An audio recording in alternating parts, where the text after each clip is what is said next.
Hoje a nossa conversa vai ser sobre símbolo. Boa noite, eu sou o professor Renato Machado e nós estamos aqui nesses vídeos estudando um pouco sobre os fenômenos culturais e religiosos. Sabe quando a gente vai num casamento e sai de lá com uma lembrancinha do casamento?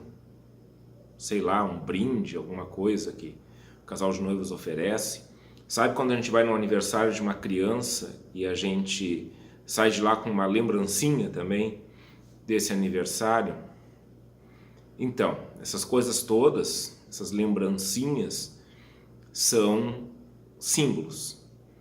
Naquilo que a família, que recebe a gente no casamento, que recebe a gente num aniversário de criança, enfim, e outras tantas celebrações que a gente pode ter na vida aí, em âmbito familiar, ou até daqui a pouco onde a gente trabalha, né? Uma das coisas pensadas é algo que lembre aquele momento e que possa ser levado pelos convidados.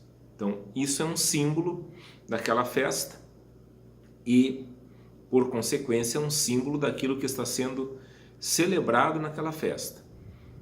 Então, se a gente pensar bem naquilo que talvez nós tenhamos em casa, que nós trouxemos das festas que a gente frequentou, e a gente retomar esses objetos, né, que são oferecidos, talvez a gente se dê conta que eles têm neles aquilo que nós estávamos celebrando naquela festa. Nome, foto, alguma mensagem, alguma coisa que permita que a gente leve com a gente um pouco daquele momento que se celebrava alguma coisa importante. Porque o momento passa, né? Então a gente traz alguma coisa com a gente que fica. Então isso é um símbolo. E quando a gente estuda a questão religiosa, é impossível estudar religião sem a gente entender o que é símbolo. E entendendo o que é símbolo, compreender qual é o papel do símbolo dentro do fenômeno religioso. Vamos começar pela palavra, né, que a gente utiliza, que é essa, símbolo. É uma palavra que vem do grego. E em grego, essa palavra, originalmente, ela não é um substantivo, como a gente utiliza normalmente, né, em nosso jeito de falar. Ela é um verbo, é uma expressão, para ser mais exato, não apenas um verbo. Símbolo, em grego, originalmente significa juntar ou lançar junto, para ser mais literal. E de antemão já digo que ela tem um antônimo, ou seja, um contrário, também em grego, que é o contrário de símbolo, é diábolo. Então a gente tem o simbólico, aquilo que foi juntado, e o diabólico, que é aquilo que foi separado. Por aí a gente já começa a ver a força que tem a questão do símbolo dentro da compreensão do mundo religioso, dentro da compreensão do fenômeno religioso. Mas é juntar o quê? Ou separar o quê, no caso do diabólico? Então, juntar, quando a gente junta, é porque algo estava separado. A história da palavra, ela remete aos acordos que as cidades-estado da Grécia faziam, geralmente acordos que eram escritos em uma tabuleta de cerâmica que era partida em duas. Cada cidade ficava com uma metade dessa tabuleta. O tempo passava, isso era guardado, e sempre que era necessário evocar o acordo que existia entre essa cidade, fosse um acordo comercial, fosse um acordo de guerra, político, então as lideranças levavam essas tabuletas e juntavam e comprovavam então que aquelas cidades tinham um acordo. Esse ato de juntar era chamado exatamente de símbolo. O símbolo é aquilo que reúne o que está separado, reúne o que está fragmentado. Quando a gente pensa na festa de casamento, na festa de aniversário, nós podemos logo nos dar conta de que um casamento, um aniversário, uma comemoração que alguém faça de alguma coisa, é um momento onde vários elementos se juntaram e tomaram um sentido diferente. Então, um aniversário de uma criança, nós temos vários elementos ali que estão juntos. A gestação, a família da criança, os amigos da criança, a própria vida que a criança, né, o crescimento dessa criança, tudo isso, todos esses são elementos que estão ali sendo celebrados, sendo juntados num ritual que é, por exemplo, uma festa de aniversário e que vai ter o seu símbolo. Um casamento a gente pode ir pelo mesmo caminho. O que é juntado então? São os elementos que estão separados e que quando a gente reúne, eles nos revelam um sentido. E quando a gente fala em revelar sentido, a gente logo tem que lembrar da dinâmica, da experiência da fé. Num outro vídeo, no vídeo anterior, nós falamos exatamente disso, da fé como um momento em que a gente tem uma revelação que nos converte.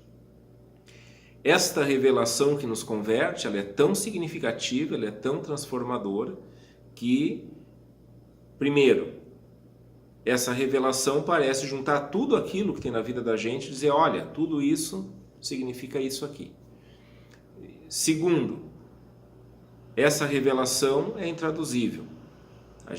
Essas coisas da vida que nos tocam, que nos convertem, que transformam, que dão rumo para a vida, a gente não consegue descrever assim, falando racionalmente, enfim.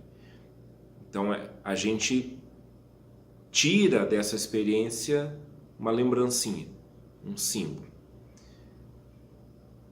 E é por isso que a gente vai encontrar símbolos nas tradições religiosas. Eu não vou entrar nisso agora, porque depois, em outro momento, a gente vai entender melhor como é que um símbolo está numa tradição religiosa, por que ele está lá. Mas de antemão, né, se o símbolo é aquilo que junto que estava separado, a gente já pode entender que em qualquer tradição religiosa, aquilo ali está significando algum momento em que as coisas começaram a fazer sentido.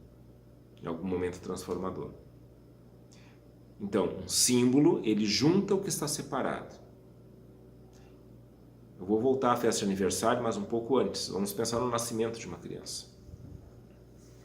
Então, uma família, né, seja qual for a formação dela, vive ali uma gestação, né, espera, uma criança nasce. E o que a gente faz com isso? Acho que não precisa a gente pensar muito, discutir muito para admitir que o nascimento de uma criança numa família é um evento transformador. Tudo muda, absolutamente tudo muda. E é um evento transformador que se anuncia, que é esperado, que é gestado, né? Uma gestação. E quando ele ocorre, aquele momento é um momento único, nunca mais aquela criança vai nascer de novo. O que a gente faz com isso? E aí vejam, o que a gente faz com isso? Então a gente hoje, né, principalmente a gente tira muita foto exatamente para pegar aquele momento ali, não esquecer daquele momento. Mas além das fotos que registram, né, a foto é muito mais um registro, ela pode se tornar um símbolo também, dependendo de como é que a gente se relaciona com ela. Além desse registro visual, né, a gente guarda o primeiro par de sapatos da criança, a gente guarda a primeira roupinha, a gente guarda mais tarde o dente de leite. Por que a gente faz isso? O que é isso aí? São símbolos desse fato, desta questão transformadora que foi o nascimento dessa criança. E a gente celebra isso nos aniversários. Então, quem não tem em casa, né, quem aqui, né, que está assistindo, que é pai, que é mãe, que não guarda essas coisas, e essas coisas, que tem outra dimensão importante do símbolo, elas deixam de ser simplesmente o objeto. Elas se tornam um pedaço, ou uma expressão, melhor dizendo, dessa experiência de vida que é transformadora.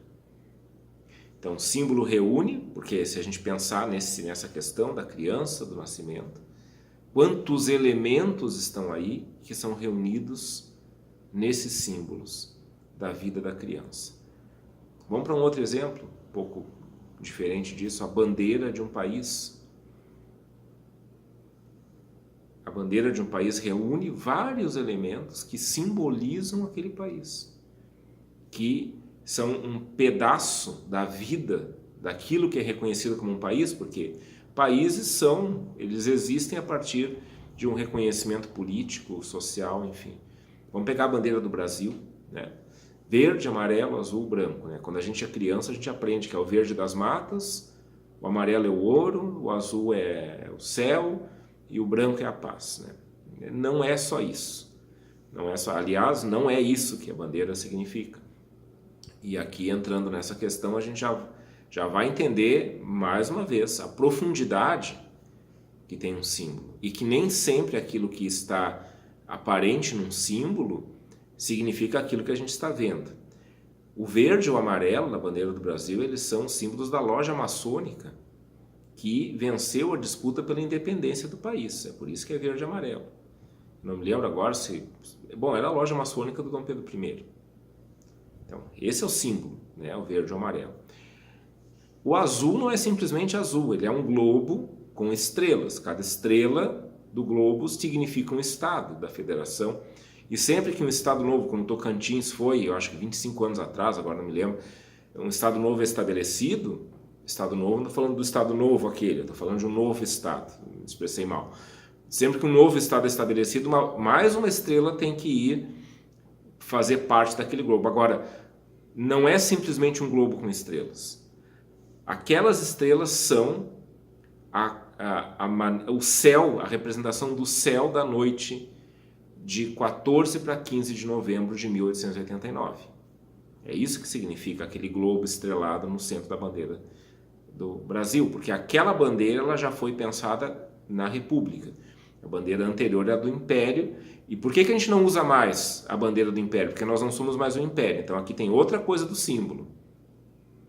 O símbolo existe enquanto existe a realidade de onde aquele símbolo saiu. Nós não usamos mais a bandeira do Império porque o Brasil não é mais o Império. Então, quando o Brasil se torna república, tem uma representação daquela data. A noite, a maneira como estavam as estrelas, né? Então isso foi feito, toda uma observação astronômica e tal. Daquela noite lá de 14 para 15 de novembro, é por isso que a gente tem. Bom, a faixa, né? Que tem ali ordem e progresso, aquilo ali é uma herança do positivismo, porque ordem e progresso é o lema positivista. Então, um símbolo reúne essas coisas todas. Ele nem sempre é entendido de saída, nem sempre aquilo que eu estou enxergando num símbolo é aquilo que o símbolo realmente representa. E ele existe enquanto existe a realidade que o gerou. A gente vai numa festa de casamento, leva uma lembrancinha, daqui a pouco aquele casamento acaba, aquela lembrancinha, bom, ela pode lembrar a festa, mas o casamento não existe mais. Tá? Disso tudo, eu quero trazer um exemplo cultural, né? Claro, a bandeira também é um exemplo cultural, o casamento, tudo é exemplo cultural. Mas um exemplo cultural, artístico, que talvez ajude, que é bem conhecido, que é aquilo que nós encontramos na obra clássica do Tolkien, no Senhor dos Anéis. O Senhor dos Anéis é cheio de símbolos, né? O Tolkien era um especialista nisso, né? Inclusive ele inventa alfabetos, como o alfabeto élfico, esse aqui, né? Isso aqui é a caixa de filmes do Senhor dos Anéis. Mas tem um símbolo em especial ali que eu quero trazer agora, que para mim ele resume bem isso, que é aquela espada, para quem lembrar dos filmes, né? Tem uma espada que é utilizada na batalha contra o Sauron lá no começo e que ela é quebrada, né? O Sauron quebra a espada e tudo. Aquela espada era do pai do Aragorn, se não me engano. E aquela espada é guardada em fragmentos. Então ela está quebrada, mas tem ali todas as partes daquela espada. E não por acaso o Tolkien coloca aquela espada quebrada num número de fragmentos que é o mesmo número de tribos da Terra-média, de tribos, nações da Terra-média.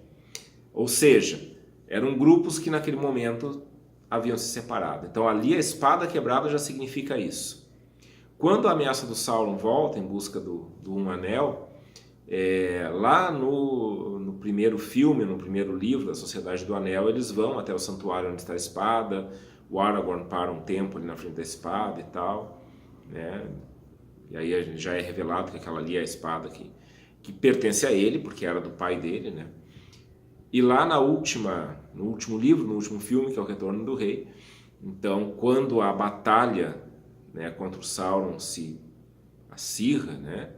Então os elfos pegam a espada e reforjam a espada. Então eles reúnem os fragmentos, os pedaços que estavam separados.